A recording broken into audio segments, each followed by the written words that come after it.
I am Dr. Sadia Humayun, and today we'll be having an IC on keratoconus, and this is basically for the general ophthalmologist and for junior and senior residents, so that they know who are the patients. Basically, who are the patients in whom they have to treat, or you have to treat.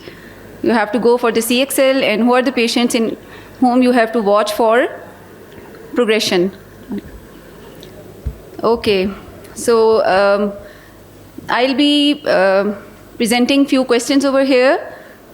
I'll request the audience to take active part in it. I will be asking, in fact, all of you the questions. You will be answering, and then I'll request panelists to please sum it up. And at the end, I'll show another slide to summarize it.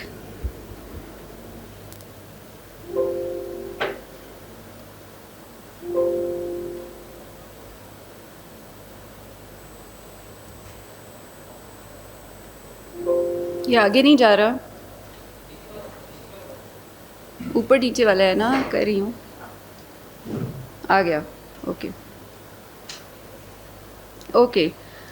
So the first most important question is, how do you diagnose a case of keratoconus clinically? Anyone, please? Okay, let's go ahead. इसको हम discuss नहीं करते. ये this is how you basically diagnose it clinically with the history, I rubbing, VKC, rule out other causes, visual acuity, decreasing visual acuity, signs which you will see clinically, prominent corneal nerves, Fleischer ring, Box right, etc. On retinoscopy, you will see scissor reflex and oil droplet reflex. And Placido ring, the most common way of checking the Placido ring or distortion of the Myers is autoref. You can check it on autoref. Okay? So what are the investigations done to diagnose keratoconus? Corneal topography. The first thing which comes to mind is corneal topography. Corneal topography से भी पहले आप लोग क्या देखेंगे जिससे diagnose हो जाएगा मोटा मोटा? Autoref, you see the distorted Myers, and on KR, keratometric readings, you can see the raised or keratometry readings. Then topography and tomography, what else? ज़रा और एडवांस चीज़ें और जिन पे आप डायग्नोज कर सकते हैं. Okay, let's display it then. Corvus and aberrometry. So Corvus is used to check the biomechanical strength of the cornea. In all the keratoconus patients, the biomechanical strength of the cornea will be decreased. And on aberrometry, you check the higher order abrasions. Higher order abrasions are normally all increased or raised in keratoconus, especially which one? Anyone? Who?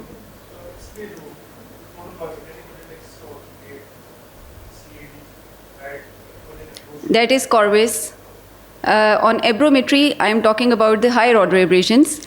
कौन सा higher order abrasion है जो कि आपको suspicion raise करेगा कि is keratoconus, and you have to be very careful, even in form first cases in which you are very suspicious कि आपका ये keratoconus की तरफ जा रहा है कि नहीं.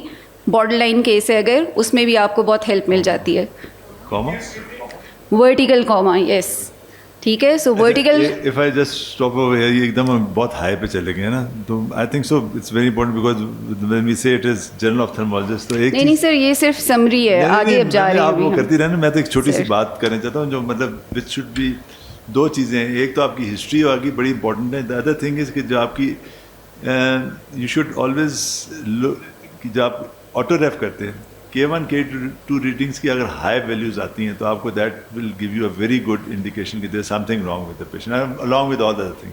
तो ये जो बेसिक्स चीज़ें होती हैं, ये these are the ones which can help you coming to getting a suspicious of this keratoconus. तो ये दो तीन जो हर एक ही हम करते हैं आजकल, के रीडिंग्स हर एक ही होती हैं, and you find K1, K2 higher normal से ज़्यादा नज़र आ रही हैं, and then if you take a very good history, This will always help you in your coming to a diagnosis to keratoconus. ये मेरी बेसिक है, बाकी तभी टेक्निकल बातें हम. So definitely, sir. हमारे डॉक्टर मज़र के इजाज़त से वेरी गुड. उन्होंने जो कहा कि हाई रीडिंग अगर आती है, के रीडिंग अगर हाई है तो यू शुड बी सस्पिशियस के this could be keratoconus. Yes, that could be keratoconus. लेकिन अगर हाई रीडिंग नहीं आती तो I have seen people having 42, 43 readings and उसका केराटोकोनस है. तो आप अपने दिमाग, keep your mind open, don't shut नहीं कर देंगे यार नहीं है 47 से नीचे तो अब केराटोकोनस हो ही नहीं सकता. तो you must keep your mind open.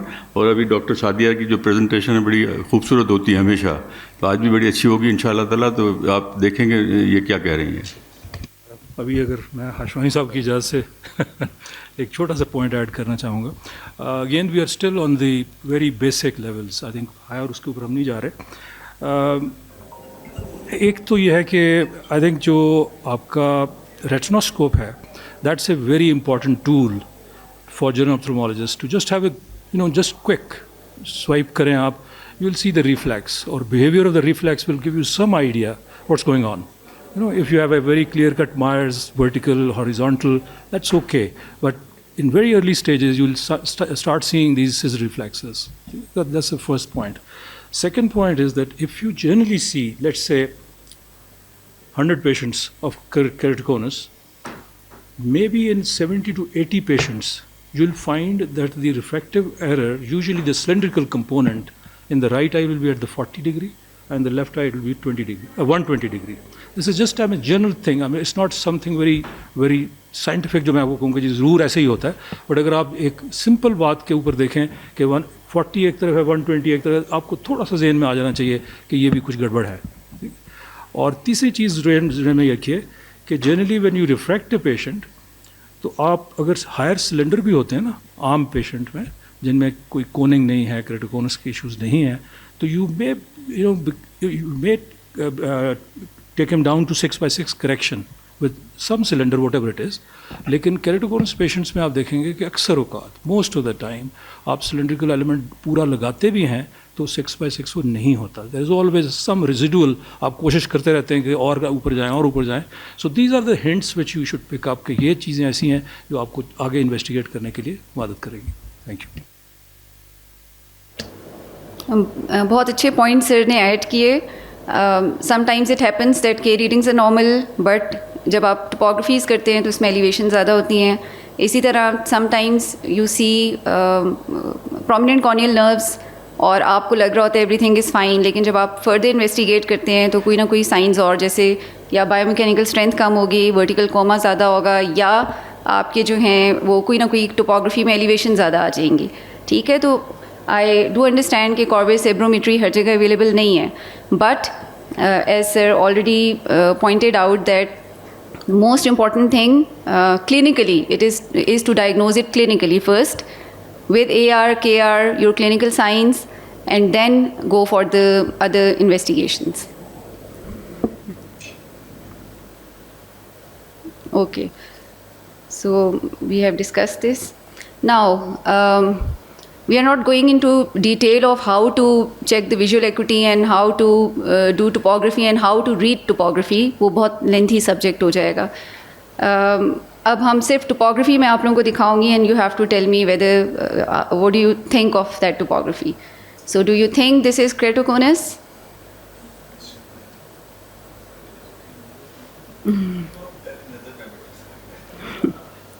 नहीं लग रहा.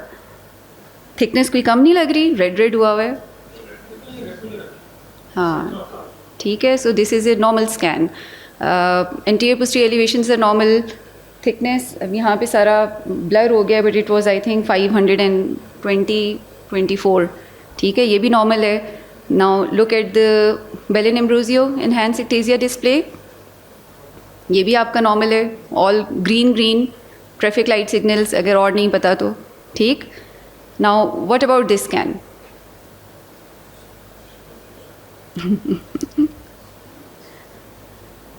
शक्ल से ही कुछ गड़बड़ लग रही है. ऐसे ही है ना? ठीक है, it is. Why? इसमें पॉइंटर है. नहीं है. So if you look at the axial scan, you can see a typical, it's not a regular bow tie in the first upper left scan, the axial scan.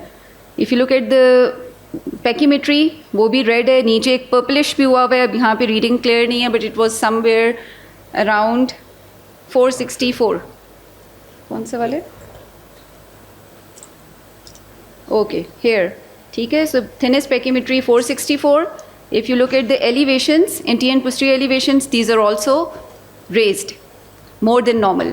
So what is the normal elevation? General comment, कोई बता दे? नहीं? 8 and 18. ठीक है, 8 for the interior elevation या front elevation and 18 for the back elevation. कुछ कहते हैं 12 for the pentacam, up to 18 can be take, लेकिन 12-12 को जो है हम कट ऑफ वैल्यू रख लेते हैं. ठीक है, इसी तरह फॉर इंटीरियर भी the cut off value is 5 to 6. So these are the indices, keratoconus indices. Galilei scan के इंडिसेस डिफरेंट हैं. गैलीली स्कैन की इंटरप्रिटेशन थोड़ी सी डिफरेंट है इससे. पेंटाकैम की इंटरप्रिटेशन डिफरेंट है. इधर जी सर आ जाएं आप ऊपर, लेट हैं आप.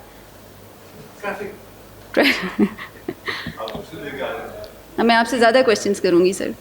सर आ जाएं सर, ऊपर आ जाएं, आ जाइए.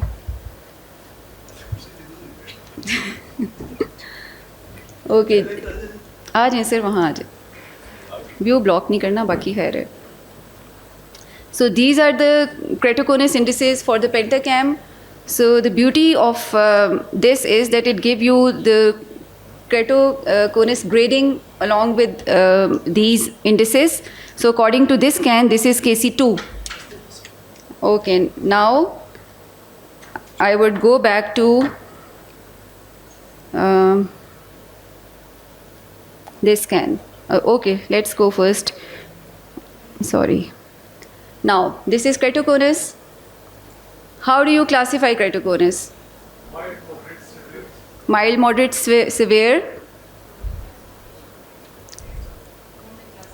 Chromich classification, which is most commonly used, it divides it into stages, stage 1, 2, 3, 4. So there are many classifications which are currently used to classify Cretoconus, but the most commonly used one is Chromich classification. इसके अलावा Indiana Jones university of optometry, उनकी भी classification है, वो भी mild, moderate, advance sphere में करते हैं, but this is the one जो कि हम ज़्यादा यूज़ करते हैं. ठीक है, so I think everybody knows about it. हर एक ने पढ़ा हुआ है इसको. हम we won't go into the detail of this thing. Now the question is coming back to the same scan. So the patient has come to you, history of decrease vision. आपने scan किया, आपको लगा क्रेटोकोनस है, clinical sign सारे थे, ये scan आ गया. ठीक है, अभी आपको क्रेटोकोनस है, नज़र आ रहा है क्रेटोकोनस है. Now will you treat this patient और not?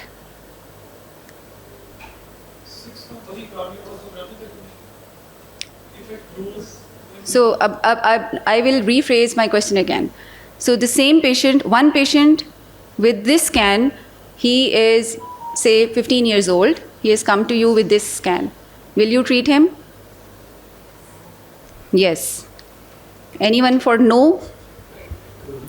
Sir. For yes. I think so. अभी जो लेटेस्ट आ गया वो कहते हैं कि जी आप प्रोग्रेशन की बात कर रहे थे. सर हम आगे जाएंगे. अच्छा ठहर जाएं सर एक मिनट. आप बूटी आउट कर रहे हैं.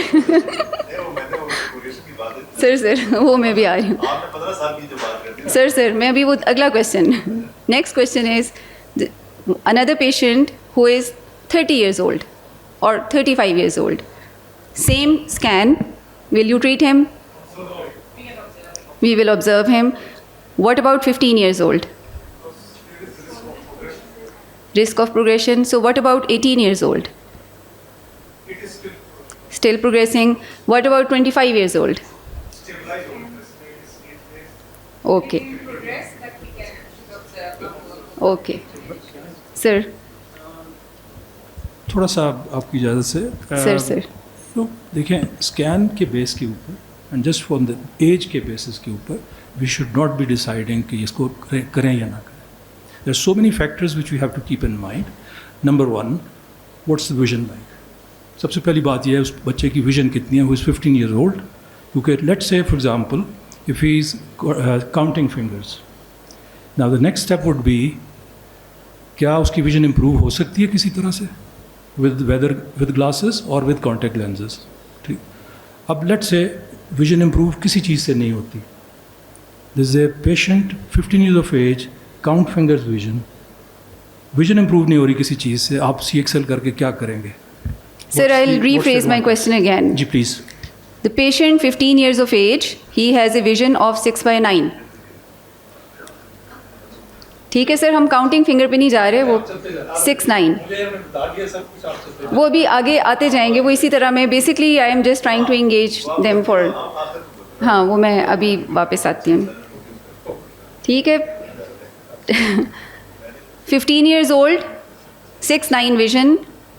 30 years old or 26 years old, 6/9 vision. ठीक है. अच्छा, अब हम नेक्स्ट पे चले आते हैं.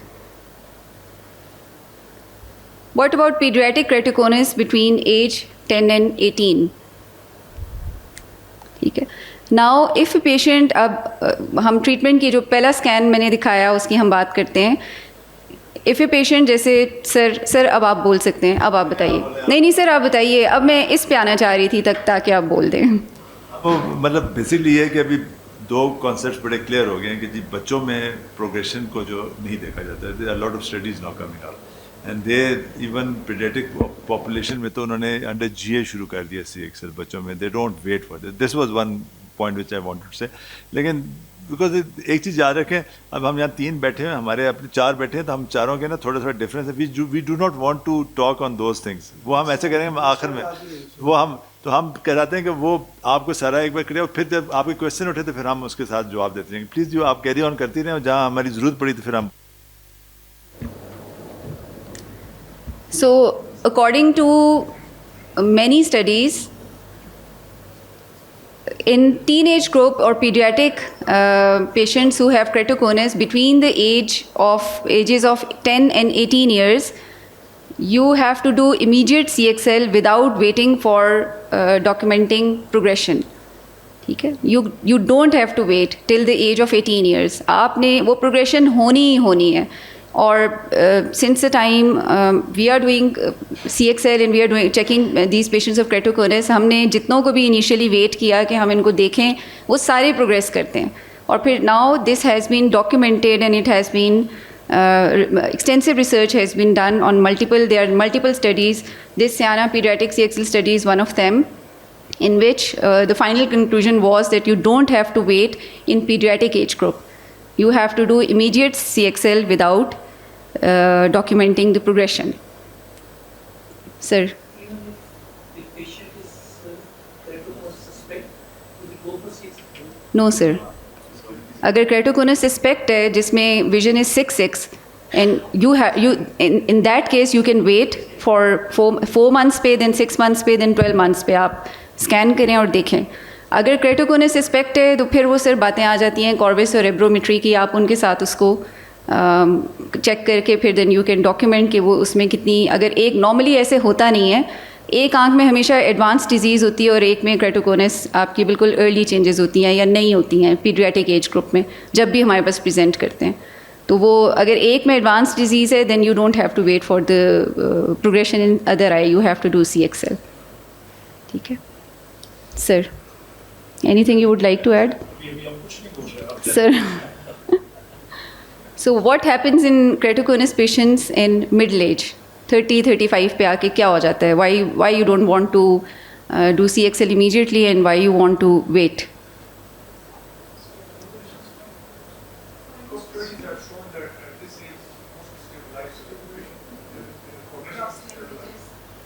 क्रॉस लिंकिंग, इसको हम नेचुरल क्रॉस लिंकिंग भी कहते हैं, ऑटो क्रॉस लिंकिंग भी कहते हैं, which is basically because of the UV exposure which you are getting from the sun rays. उसकी वजह से oxidative deamination reaction that causes auto cross linking. ठीक. एंड ये मैंने ये इसलिए लिखा क्योंकि ये एक चीज़ है डायबिटीज़ का जो मैंने यहाँ मेंशन किया है कि ये अक्सर नहीं पता होता लोगों को। तो डायबिटीज़ कुछ कर दिया मैंने, ओके। डायबिटीज़ जो है उसमें ग्लाइकेशन होती है which causes formation of additional bonds between collagen. So इसमें उसके लिए टर्मिनोलॉजी यूज़ होती है premature collagen cross linking. So अगर क्रेटोकोनस है भी तो वो प्री मेच्योरली क्रॉस लिंक हो जाता है डायबिटीज़। ये एक just for the information. Otherwise 30-35 after 25-26 years onward UV exposure की वजह से आपकी ऑटो क्रॉस लिंकिंग होना शुरू हो जाती है and you don't have to do CXL immediately. You wait, you do serial scans and then you document the progression. और अगर progression document हो रही है, vision decrease हो रही है, what are the signs of progression which we'll discuss after this slide. Signs of progression हैं, only then you will go for CXL, not otherwise. So what are the signs of progression? Sir ये वो आ गया जो आप बताना चाह रहे थे, अब आप बता दें। सो 1 2 3 साथ साथ बोलते जाएं ताकि ज़रा कॉर्नियल थिकनेस डिक्रीज़ होगी, इरेगुलर एस्टिग्मेटिज्म ज़्यादा होता जाएगा, बिल्कुल। विजुअल एक्विटी डिक्रीज़ हो जाएगी। What else? के मैक्स ज़्यादा हो जाएगा। टोपोग्राफी पे सिर्फ के मैक्स देखेंगे और क्या देखेंगे? एंटीरियर पोस्टीरियर एलिवेशंस देखेंगे, सारे इंडिसेस देखेंगे, ठीक है। ठीक, so there will be frequent change of glasses history, increasing astigmatism, change in visual acuity, uncorrected, best corrected both, steep K max, average, flat K सारी चेंज होना शुरू हो जाएंगी। थिनेस पेकीमेट्री वो आपकी डिक्रीज़ होगी, इंडिसेस आपके ख़राब होना शुरू हो जाएंगे। गैलीली के इंडिसेस में अब उन पे हम डिटेल में नहीं जाते। बहरहाल these are the signs of progression. और जो सर बात कर रहे थे कि हमें प्रोग्रेशन डॉक्यूमेंट करनी है, बेसिकली वो हमने पेशेंट को देखना है, प्रोग्रेशन डॉक्यूमेंट करनी है, और अगर साइंस ऑफ प्रोग्रेशन हैं only then you will go for CXL। After 18 years and above जो आपने पेशेंट्स देखने हैं उनमें आपने साइंस ऑफ प्रोग्रेशन डॉक्यूमेंट करके फिर CXL करना है। सर जो के मैक्स का ना, इस पे एक कंसेंसस हुई कि कितनी पे आप सर्जरी करेंगे। एक छोटा सा एक है कि जी आपके के मैक्स अगर आपने वो डॉक्यूमेंट कर रहे हैं तो हाउ मच वुड बी। कोई कहते हैं कि इवन आप 1 डायप्टर डिफरेंस ऑफ के मैक्स का तो हुए तो उसके बाद भी आपसे that is what is progression is. इसके मतलब इज इट स्टिल 1 और कुछ? सर 1.75 कोई कहते हैं, कोई 1 डायप्टर कहते हैं। चेंज इन स्टिग्मेटिज्म 1 डायप्टर का, change in steep K max, ये सारे 1 डायप्टर या 0.75। अगर आपको लग रहा है फ्रीक्वेंट चेंज ऑफ हिस्ट्री है, इवन देन इंडिसेस आपने देखने हैं। वो मैं बोलना नहीं चाह रही थी, फिर सर कहेंगे ज़्यादा आगे चली गई है। तो वो गैलीली में जो कोन लोकेशन मैग्नीट्यूड इंडेक्स है CLMI, that is the most important indicator in keratoconus indices, which shows that there is a lot of progression going on in addition to all other। ठीक है। और जो पेंटाकैम जब हम देखते हैं तो उसमें आपके IHD, ISV और IHD आपके ज़्यादा होना शुरू हो जाते हैं। अच्छा, एक जो इम्पॉर्टेंट चीज़ which I would like to emphasise here, patients आते हैं और वो कहते हैं कि जी हमें तो उन्होंने कहा था फलां डॉक्टर ने कि जी प्रोग्रेशन नहीं है, आप कह रही हैं कि प्रोग्रेशन है। ठीक है, तो वो हो क्या रहा होता है कि when you are seeing the patient you are comparing the current scan with the last one जो 6 महीने पहले का था। So if you want to document progression, you have to compare the current scan with the first scan, जो सबसे पहला वाला scan है। ठीक है, अगर आप 6 महीने पहले वाले से या 4 months पहले वाले से करेंगे, you won't be able to get a marked difference। कोई 1 डायप्टर तक का बहुत ज़्यादा प्रोग्रेशन हो तो आएगी। ठीक है, so you have to compare the last scan with the first scan। This is very important। Sir छोटा सा पॉइंट आपके इसमें ऐड कर दूं। इट्स इक्वली इम्पोर्टेंट जो आपने अभी बात की उसमें कि जो आप कंपेयर करते हैं ना स्कैन्स को, मेक श्योर कि स्कैन्स वही हों जो पहले से हुए हैं। मिसाल के तौर पे पहले अगर पेंटाकैम हुआ है तो आप पेंटाकैम ही करा के कंपेयर कीजिए, गैलीली और पेंटाकैम को कंपेयर ना करें। अगर किसी इवन सेम मशीन में भी वेरी इंपॉर्टेंट, तो डेफिनेटली इवन इंस्टीट्यूशन का फ़र्क आ जाता है। Let's say for example we have a Galilei, उसकी रीडिंग्स में और AFIO की उसमें कुछ फ़र्क होगा। सो इफ़ अगर वो FI को है तो I always suggest the patient को उधर ही से करा के लाएं ताकि we can compare it. So this is a small point but it's important. Thank you sir for the point. I have not added it here, I add it. तो आपने ये जो सर ने बात की है बहुत इंपॉर्टेंट है. आपने पेंटाकैम को गैलीली से और गैलीली को किसी और से, ये ऑप स्कैन, इन चीज़ों आपस में कंपेयर नहीं करना. You have to compare Galilei with Galilei, Pentacam with Pentacam, Orbscan with Orbscan. Sir बिल्कुल ठीक है, बिल्कुल ठीक कह रहे हैं sir. Refractive surgeon talking of autograph sir, it's not good. Sir sir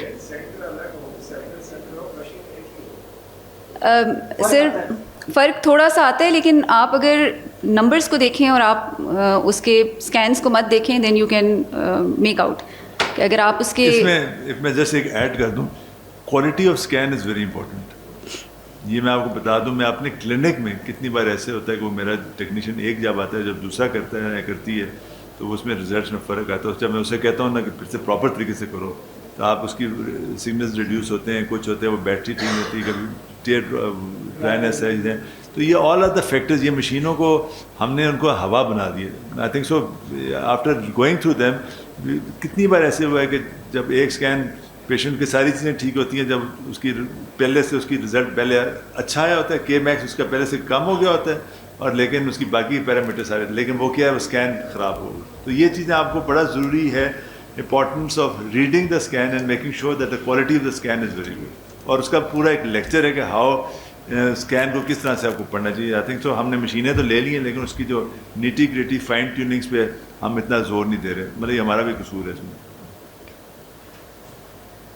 sir so अब पेशेंट है, आपने डॉक्यूमेंट कर लिया जी क्रेटोकोनस है.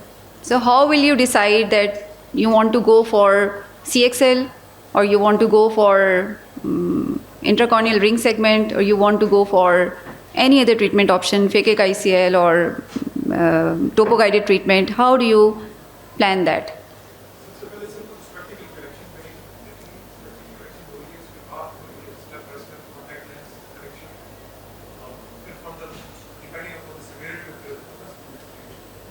बिल्कुल, definitely.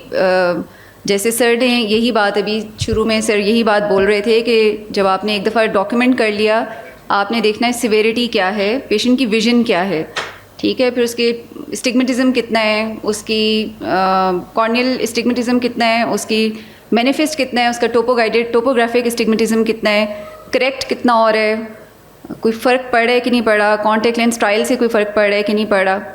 So but important thing is, एक चीज़ याद रखें, हार्ड कॉन्टैक्ट लेंसेज या sterile contact lens just at the first presentation आप कहें जी ये प्रोग्रेशन रोक देते हैं. ये भी बहुत पेशेंट्स आते हैं जो कहते हैं कि हमें उन्होंने कहा जी कॉन्टैक्ट लेंस लगा लें तो प्रोग्रेशन ख़त्म हो जाएगी. So it's not the case. Contact lenses progression ख़त्म नहीं करते, वो होती रहती है. So you have to treat the patient, stop the progression and then give scleral और रेजर. जी, what will you do? So CXL with glasses afterwards, and now if the vision, अब हम वापस आ जाएं दोबारा इसको.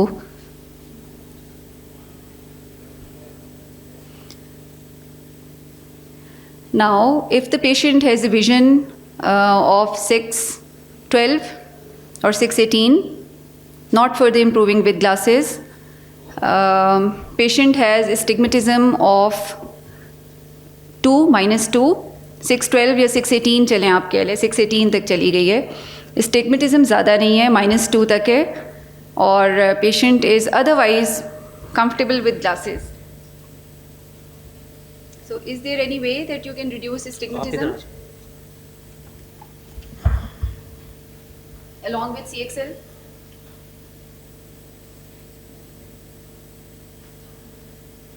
वाइल्ड गैस ही कर दूँ. अभी दोबारा शुरू से स्टार्ट होगा. आ गया. हाँ जी, नहीं आगे चलते हैं. अच्छा चलें, पहले we list down the treatment options. ये नहीं, ये आ गई.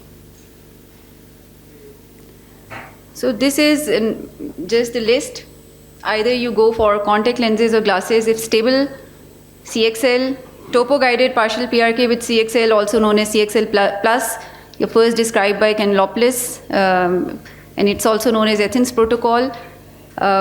Your PTK with CXL, known as Cretan protocol, ICRS alone or ICRS in combination with PTK and CXL. Or at the end, if nothing is improving the vision, then you can go for transplantation, or you can do visual rehabilitation later on with phakic ICL or contact lenses. So this is just the list. ठीक है? अब हम आ जाते हैं वापस कि patient has good vision 6/9. Patient is comfortable with glasses and we have planned that we'll go for CXL. ठीक है? So how do you perform CXL and what are the different methods of CXL? अच्छा जी, अब हम फिर वापस आ जाते हैं. अब आप पेशेंट की आपने देखी corneal thickness is 450 microns. So what will you do? Patient has progression, हमने डॉक्यूमेंट कर लिया है कि प्रोग्रेशन है, हमने CXL करना है. We will go for EP of CXL. We'll go for EP of CXL, बिल्कुल ठीक. So what if the patient has epithelium thinnest pachymetry of 475 microns? 475 microns thickness. This may be EP off. We can go for that. We can go for EP off, but what we'll keep in mind, what we have to use during that time. EP of करेंगे तो EP 450 से ऊपर है आप. नहीं sir, अभी हम CXL कर रहे हैं, एथेंस पे बाद में आएंगे. नहीं सर, 460 थिनेस्ट पैकीमेट्री है, 450 है थिनेस्ट पैकीमेट्री या 460 है, इससे नीचे नहीं है. You have planned CXL. आप तीनों की आवाज़ बहुत ज़्यादा इधर आ रही है, पीछे वाले. Excuse me. 460 पैकीमेट्री है या 450 है, 450 से नीचे नहीं है. हमने CXL प्लान करना है और बाकी हम कोई ट्रीटमेंट अभी प्लान नहीं करें, उन पे हम बाद में आएंगे. तो आपने जो हम basically I wanted to ask about the riboflavin. Which riboflavin you will use? ISO 450 है तो will use isotonic. If it is sir sorry 350 and 360. 450 उल्टा बोल दिया. 360 माइक्रोन थिकनेस. 360 माइक्रोन थिकनेस है. इसमें तो फिर हम EP ऑफ नहीं कर सकते. हम इसमें 360 माइक्रोन इज वेरी लेस. इसमें very less. So what about 320? अच्छा, बिल्कुल ही नहीं कर सकते. नहीं, इसमें करेंगे, लेकिन इसमें जो है राइबोफ्लेविन जो है फिर इसमें वो आइसो यूज नहीं करेंगे. राइबोफ्लेविन की बात करें आप? राइबोफ्लेविन की बात कर रही हूँ. क्या यूज़ करेंगे आप लोग? अब पेशेंट है, 360 माइक्रॉन्स हैं, क्या करेंगे आप CXL में? बोले ना जी. Hypotonic, isotonic plus hypotonic. ठीक है. Why isotonic plus hypotonic? ये भी एक मिसकंसेप्शन है कि हम कहते हैं कि जी अगर 360 है तो हम खाली आइसो कर लेंगे, हाइपो कर लेंगे, आइसो नहीं करेंगे. इसके रीज़न पे भी हम बाद में आते हैं. Sadia, can I just add small point? Sir आप में से कोई यूज़ कर रहे हैं जो पेशके की राइबोफ्लेविन है विच इज़ विदाउट डेक्स्ट्रैन? सर आप कर रहे हैं? और कोई एनीबडी? कोई नहीं. जो हमारा एक्सपीरियंस है वो ये है कि विद डेक्स्ट्रैन जो राइबोफ्लेविन है वो आपकी थिकनेस कम करती है, and then you have to use hypotonic. लेकिन ये जो विदाउट डेक्स्ट्रैन है पेशके M वो आपकी थिकनेस एक्चुअली इंक्रीज करती है. वो मिथाइल सेलुलोज होती है. जी. It's dextran with methyl cellulose. No, it's not dextran. Dextran तो है ही नहीं. Sorry, methyl cellulose. जी. riboflavin. तो इसमें थिकनेस डेफिनेटली बढ़ती है, और we have published a paper which is published in cornea, जिसमें इवन अप टू 100 माइक्रॉन्स तक हमने देखा कि उसकी थिकनेस बढ़ रही है. So at times if it is let's say, जैसे आपने कहा 350 है, आप बेशक एपिथेलियम रिमूव करें and then start using this, the thickness will go up even up to 100. सो हमने कई दफ़ा पेशके से पूछा कि भाई ये क्या बात है, क्यों ये तुम्हारा, ये क्या मसला क्या है, why is it increasing when you say it's isotonic? It should not do that, तो वो कोई ख़ास जवाब नहीं देते. I don't know, there is some secret to it, I have no idea, but I think it's a dextran which is basically not there and that causes the shrinking of cornea. But this is our feeling, our experience, and we have publish that कि बहुत ज़्यादा thickness बढ़ जाती है with this type of riboflavin. Sir बिल्कुल ठीक कह रहे हैं, मैं उस पॉइंट की तरफ अभी आ रही थी. अभी सर ने जो बात की वो बिल्कुल ठीक की है. जो मैं अदरवाइज़ जो सबसे important step while doing CXL, आपने जब राइबोफ्लेविन डाल दिया, what is the most important thing before giving UV radiation? Pachymetry. ठीक है, it has to be 400 and above before you go for UV irradiation. So अगर तो 400 एंड अबव थिकनेस है फिर तो कोई प्रॉब्लम ही नहीं है, फिर तो आपने आइसोटोनिक डाल दिया. पेशके D जो सर बात कर रहे हैं, जो विद डेक्स्ट्रैन है, वो डेफिनेटली कॉर्नियल श्रिंकेज करता है.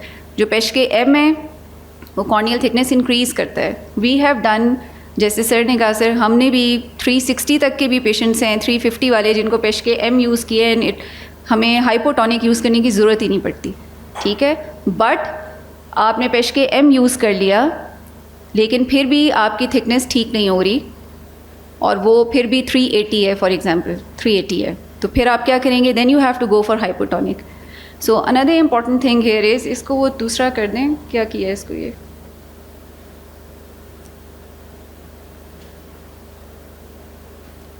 सो another important thing is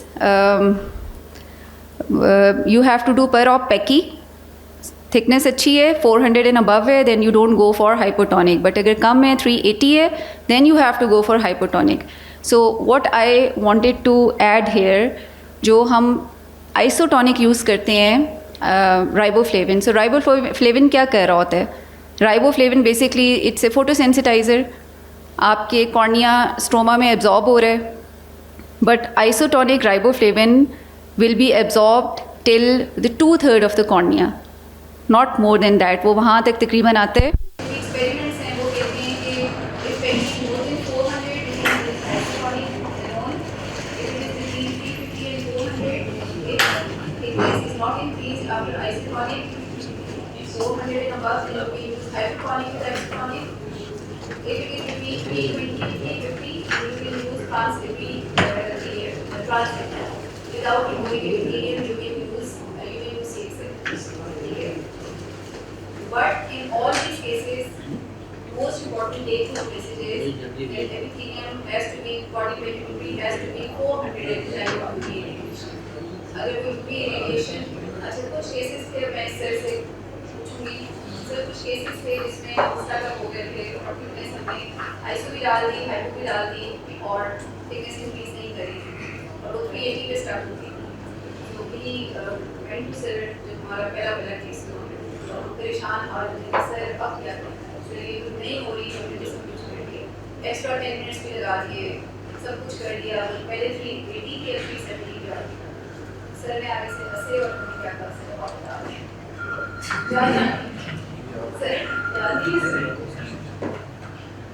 sir ने हमें कहा आँख तो बंद कर दो. अब याद आ गया sir. Just close the eye. ठीक है, तो फिर आप में पैनिक नहीं होना, पैनिक अटैक नहीं आना चाहिए. अगर थिकनेस इंक्रीज नहीं करी तो ये बहुत अच्छा ऐसे होता है कि आप सब कुछ कर लेते और थिकनेस इंक्रीज नहीं करी, जस्ट बैठ के आए थोड़ी देर आंखें बंद करवा दें और 10 to 15 मिनट्स 20 मिनट्स और आप यू विल बी अमेज्ड जिसकी थिकनेस है वो इंक्रीज कर जाती है. सो पर ऑफ पैकी का रोल भी यहाँ पर आ जाता है कि it's very important. You can not go for UV irritation it is less than 400 otherwise आप ये ये प्रोटोकॉल जो था ये जैसे कि नॉर्मस में ये नॉर्मस का प्रोग्राम ये हमारा तो नॉर्मस सिस्टम बताया है. तो ये जैसे कि आपके सुन के आपके नॉर्मस लिए आपके इसमें भी बहुत बड़ा लाइफ है. मैंने ये एक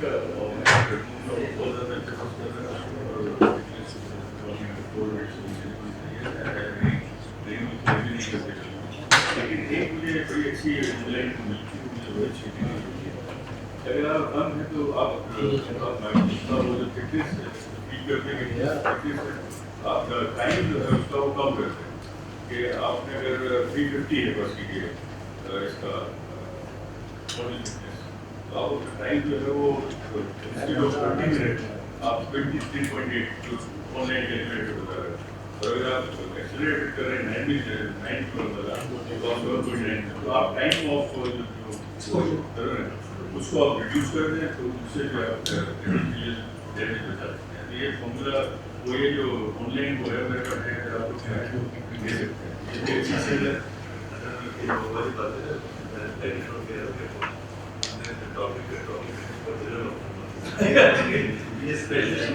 लेकिन ये लोग भी स्पेशलिस्ट बनेंगे ना, इन लोगों को दिमाग होना चाहिए कि ये चीज़ है। These are all the things. लेकिन पहले आपको बेसिक्स पता इम्पोर्टेंट है कि ये इसके बेसिक्स हैं आप क्लियर होना चाहिए।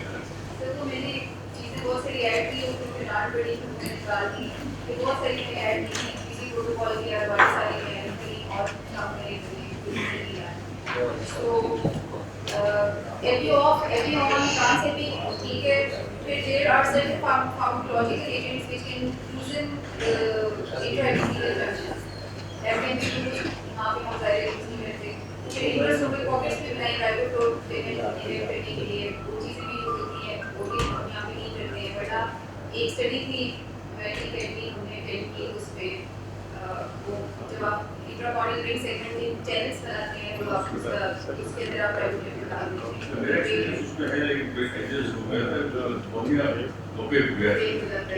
वो डिफरेंट स्टडीज है ये जिसमें आप इस तरह कर सकते हैं बट अब फिर वापस आ जाते हैं for general ophthalmologist so epi on epi off transepi whether to use isotonic or hypotonic or chloromethylene and low ट्रांसएपी आइटोफेसिस की है एक और ज़्यादा एडवांस लेवल बात करते हैं कॉन्टेक्ट वो भी है आने से अगर मैंने ऐड किए थे वो भी लगा दी सर आपने ये टॉपिक आप क्या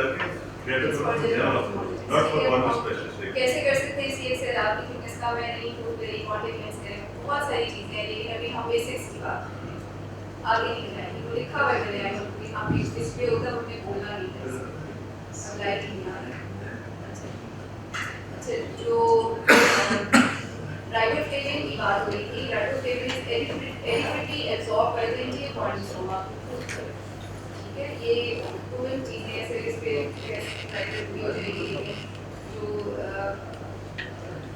स्टडीज आई हैं अगर आप प्रैक्टिकली कैंडी को फॉलो करें की वेबसाइट पे जाएंगे वो भी यही सारी चीज़ें एक्सप्लेन करती हैं आपकी जो एडिक्वेट एब्जॉर्प्शन है पॉइंट्सोमा that is to by riboflavin then it is a photosensitizer it absorbs light energy and absorption peak at 370 so UVA की absorption peak है जो wavelength है 370 that is the reason we are using UVA और exposure में क्या होता है वही generates reactive oxygen species formation of covalent bond between collagen molecule and collagen and nucleotides ये तो वही वाली बातें होगी आगे चलते So fluence, which is used is 5.4 joules per centimeter square. अब इससे different intensities of fluence भी यूज हुई जिसकी वजह से एक्सपेक्टेड प्रोटोकॉल्स और ये सारी जो हम अब कर रहे हैं वो फिर बीच में आदत की हैं जब उन्होंने fluence को अप एंड डाउन किया but then they finally concluded that CSL fails if the intensity exceeds 45 milliwatt per centimeter square. So आप उससे काम पे रह रहे हैं जैसे जो ड्रेसिंग प्रोटोकॉल है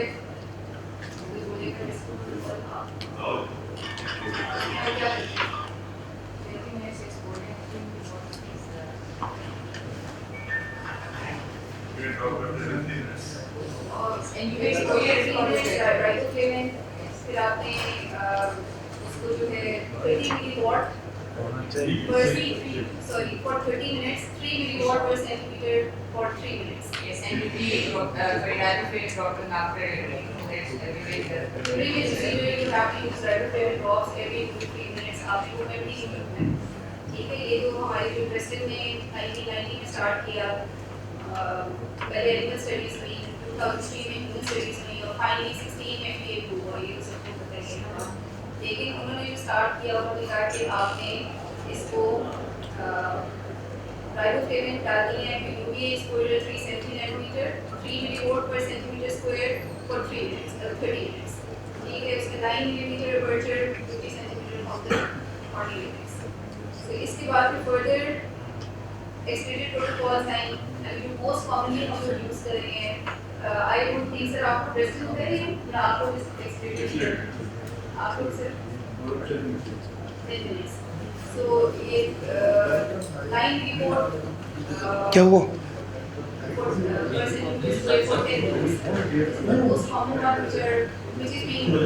हमने अपनी जितनी सारी स्टडीज की हैं हमने सारी सारी साइकोलॉजी ऐसे नहीं रहेगा इसके ऊपर भी प्रोविजन नहीं होती है इसके अलावा फिर या उसको 3 और 20 है उसको ऑब्जेक्ट करें बोलिए या 20 और 3 मिनट्स से एक ही चीज में रिपोर्ट है उसकी एक्सपोजर है 5 minutes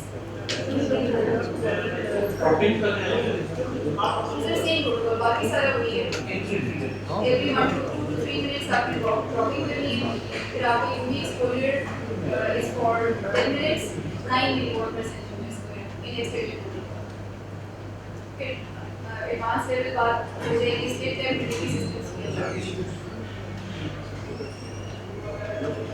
so how do you decide it should be epi off और एवरी वन हमने डिस्कस कर लिया नेक्स्ट क्वेश्चन पे चले जाते हैं so what is the follow protocol for CXL which parameters are seen to form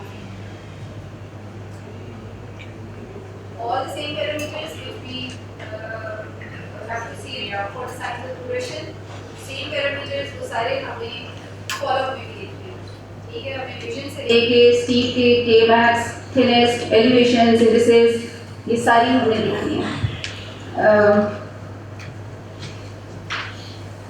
सो फिर अब हम आगे चले जाते हैं ये आएगा इसको कनेक्ट कर दें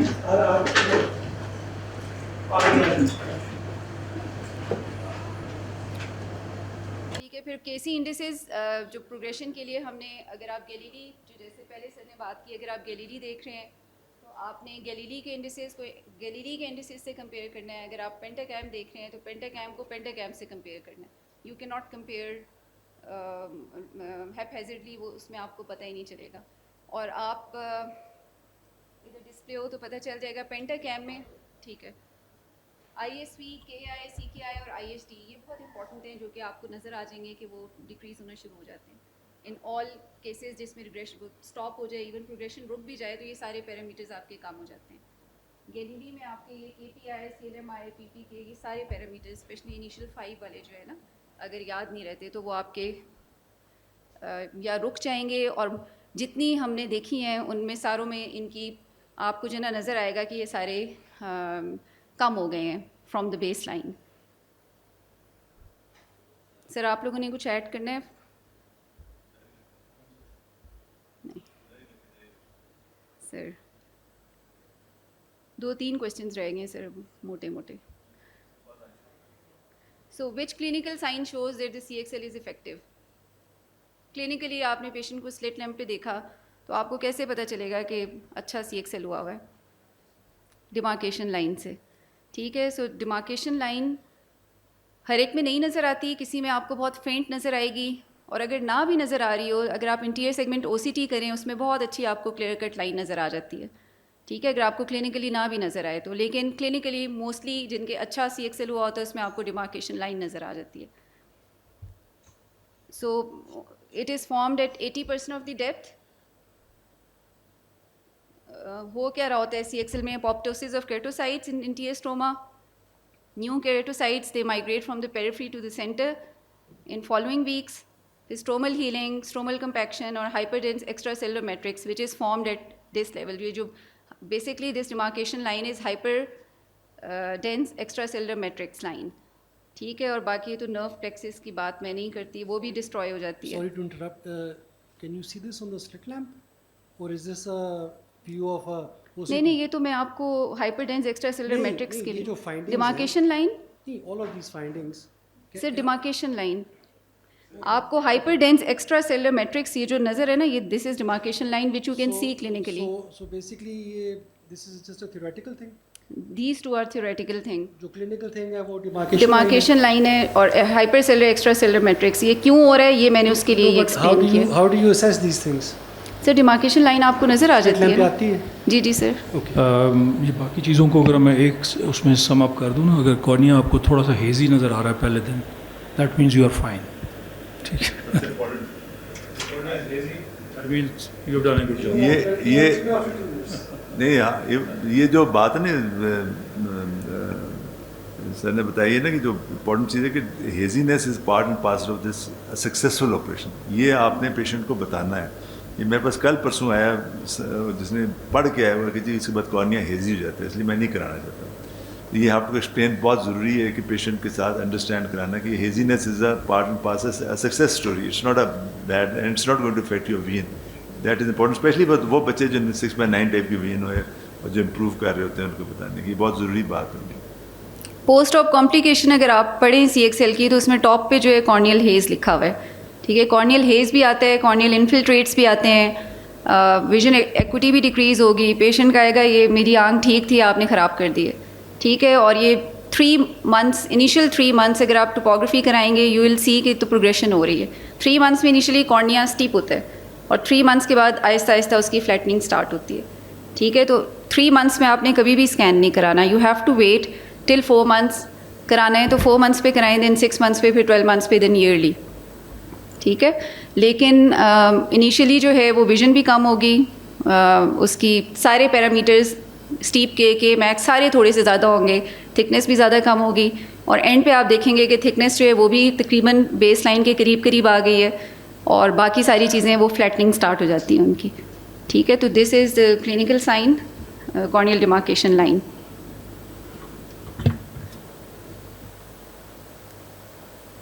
सो what are the indications of, अब CXL हमने कर लिया, अब ये थोड़ी सी अब थोड़ा सा टाइम है तो अगर आप इजाज़त दें सर तो हम PT के CXL और एथेंस प्रोटोकॉल डिस्कस कर लें। आपका पेशेंट को मतलब importance of a patient to explain to him कि जी आप क्या कुछ करते हैं, व्हाट्स योर लिमिटेशन, बिकॉज 90% जो मैं पेशेंट देखते हैं वो समझते हैं ये it's kind of a refractive surgery. सबसे पहले तो इंपॉर्टेंट चीज़ ये होती है that one you has to be very clear कि you are still going to wear glasses, it's a rehabilitation, it's not a process where जब आप ग्लास उतर जाते हैं। दूसरी चीज़ जो बहुत ज़रूरी है, जो क्वेश्चन होता है कि क्या जो है कि क्वेश्चन है कि जी क्या can it's we know it's a contraindication of doing refractive surgery in patients of keratoconus. There's a statement which has to be bold line में आप करते हैं, लेकिन there are some instances जहाँ keratoconus के patients पे भी refractive surgeries हुई हैं और की गई हैं। वो एक मतलब it's a topic which either you were discussing with here or not, that is the point। लेकिन there Athens protocol है जिसके हिसाब से हम करते हैं, जिसमें PT के पार्शल टोपो गाइडेड करके उसके साथ हम CXL इकट्ठा करते हैं। This has been done and we have got few patients on which we have done it and we have got a very pretty good result, but they are very strict उसके जो है ना आपके parameters हैं, जिसमें हमारे अश्वानी ने भी, शरीफ आप लोगों ने भी किए हैं इस पर। तो but if you follow the strict, yes you can do it, but it is still CXL part of the treatment, that is very important.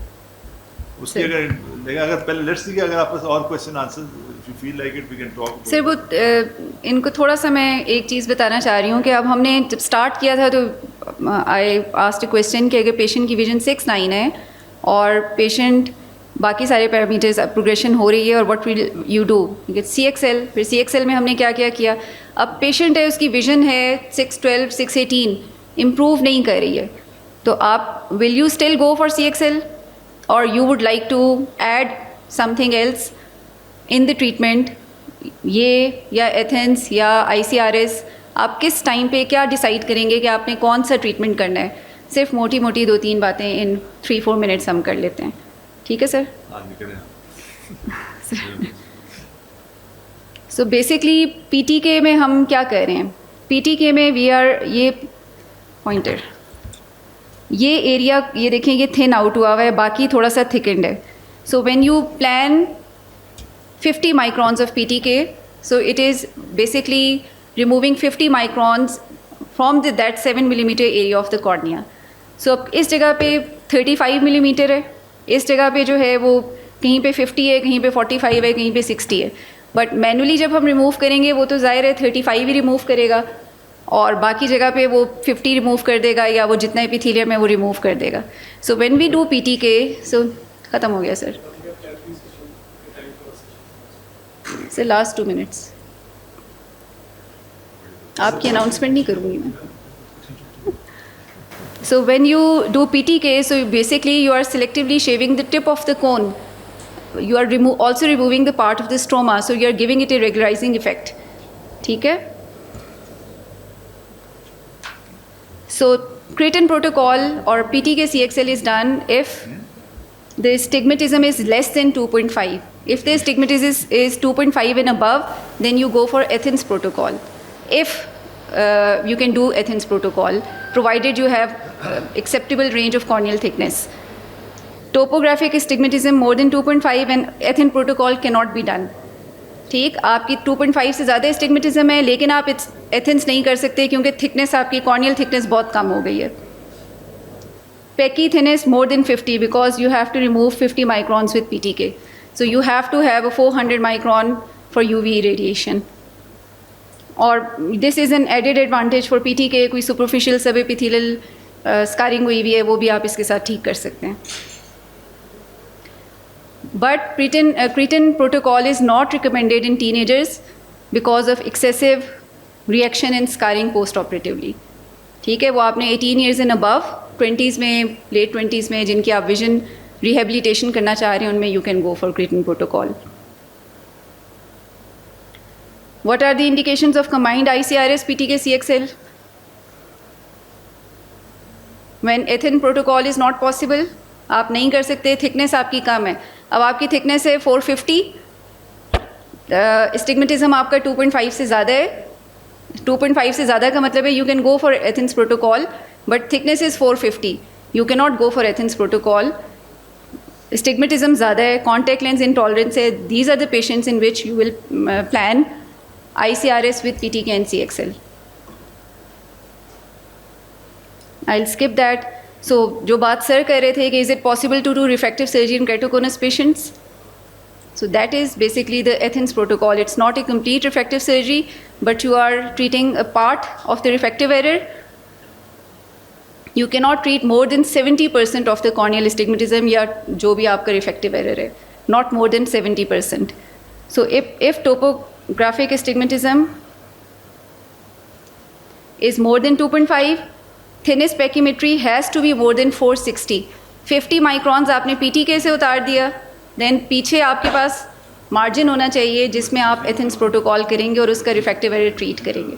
अगर आपके पास 30-40 माइक्रॉन्स है तो आप उसका कुछ ना कुछ रिफ्रैक्टिव एरर ट्रीट कर सकते हैं. अगर आपके पास मार्जिन नहीं है फिर आप नहीं ट्रीट कर सकते. So if you have more than 460, astigmatism more than 2.5,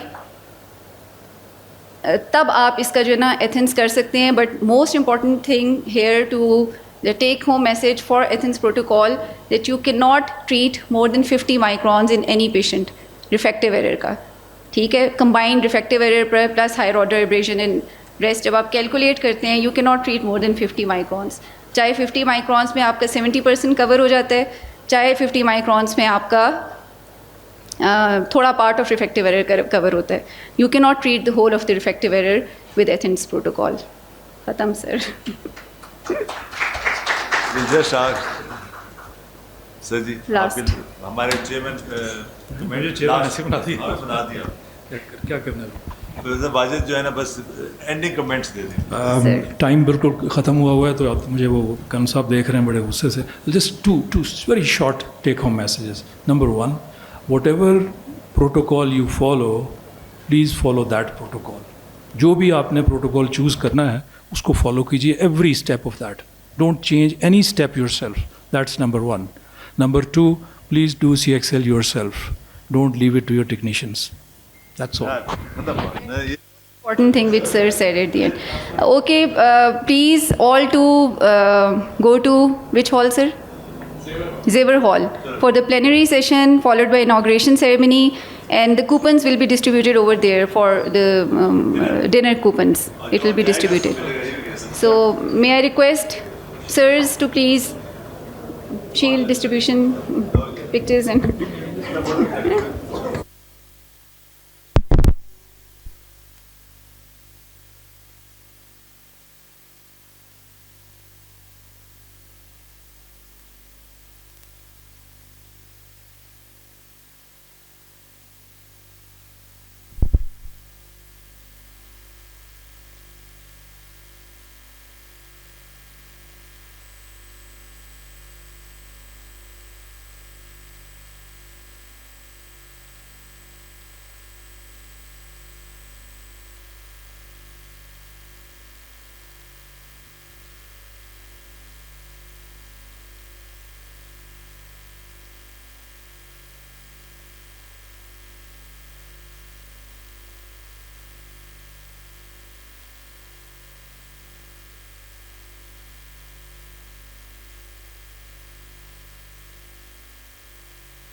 interview today we are calling, and I welcome all the 4 candidates, and Bhatt Sahab will be online. So first interview is in alphabetic order of the Professor Khaqan Sahab, and second for the Tayyib Sahab, and the third is the Tayyib Gul Sahab. And the candidates should sit in the Kashmir Hall, and one by one all will come and give the presentation, and 5 minutes for the presentation and 5 minutes for the interview will be cut. Thank you very much.